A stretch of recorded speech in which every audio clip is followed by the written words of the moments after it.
Labadiena visiem! Šoreiz atkal no Liepājas, un šoreiz es dodos uz Prāta Vētras koncertu.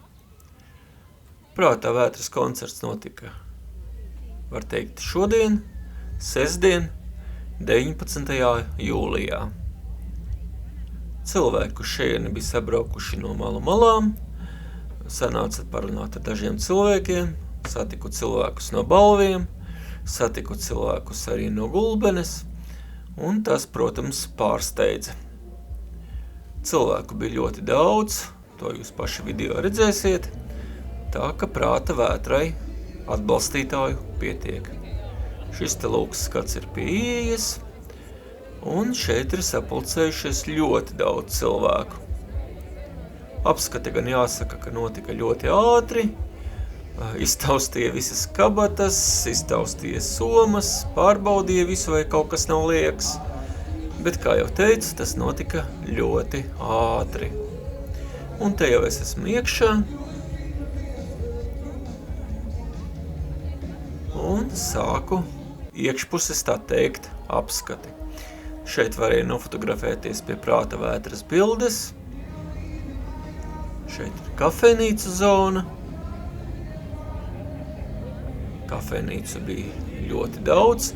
Pārsteidza pat Pica Lulu, kura bija atbraukusi uz Liepāju.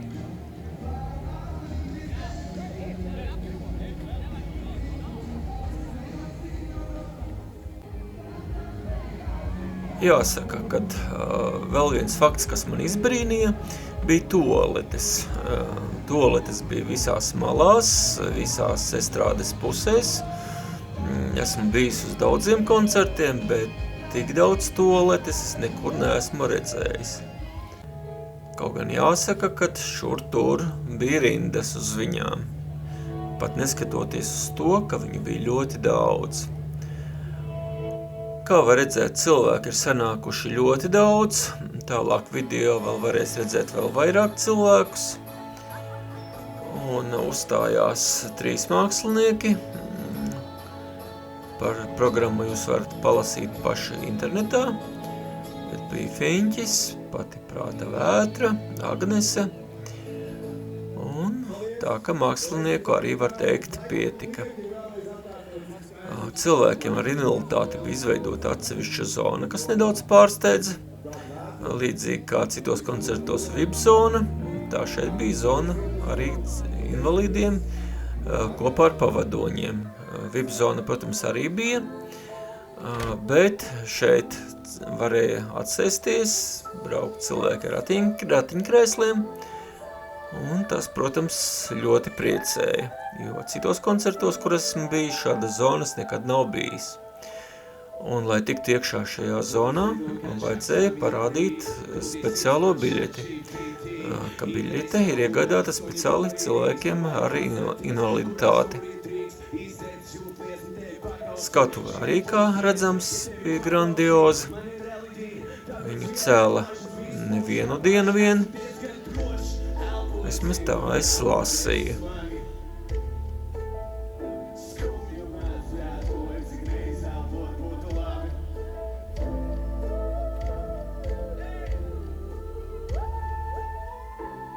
Dienas sākums bija ļoti lietains, brīžiem pat lija ļoti stipri. Domāju, ka ja būs baigais lietus un nepārstās, tad, diemžēl, nāksies palikt mājās. Bet par cik noskaidrojās, tad šo pasākumu aizgāju.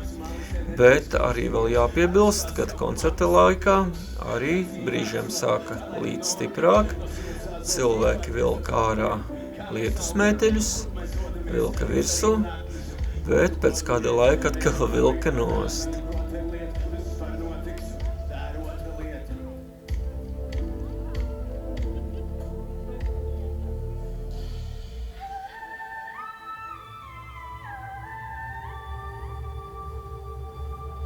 Tāpat koncerta laikā mūziķi jautāja skatītājiem, lai paceļ rokas, no kurienes ieradušies, un tad daudzi pacēla rokas gaisā, kad nosauc attiecīgo pilsētu. Tātad sanāk, ka bija sabraukuši no visām malu malām skatītāji. Bija arī uz Liepāju nozīmēts pasažieru vilciens un naktī atpakaļ uz Rīgu. Cik iedzīvotāji šo vilcienu izmantoja, nezinu.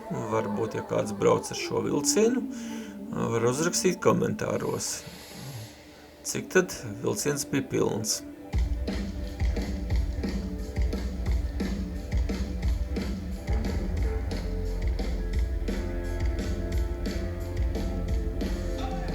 Pasākums notika stadionā Daugava, turpat blakām jūrai.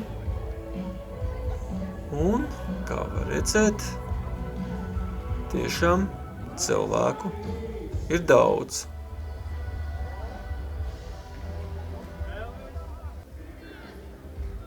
Pats paņēmu šādus te kartupelīšus, kur izmaksāja šāds te trauciņš 5 eiro. Ja ņēma ar gaļu, tad bija vēl dārgāk, 7 eiro.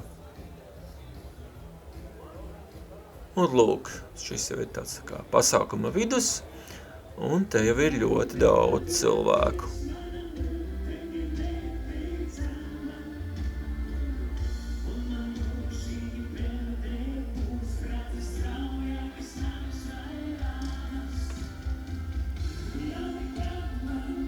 Atvainojos par nekvalitatīvo video, kamera samirka. Nu, diemžēl, kā bija, tā bija. Te jau cilvēki ir saģērbušies lietusmēteļos, jo te šajā brīdī sākās diezgan stipras lietus, bet cilvēkus tas neturēja skatīties koncertu un, protams, arī klausīties.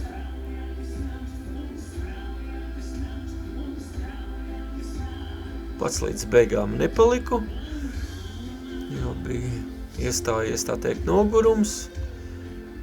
Pa dienu biju stipri noguris, devos mājās, bet šo te nofilmēju un varu parādīt arī jums.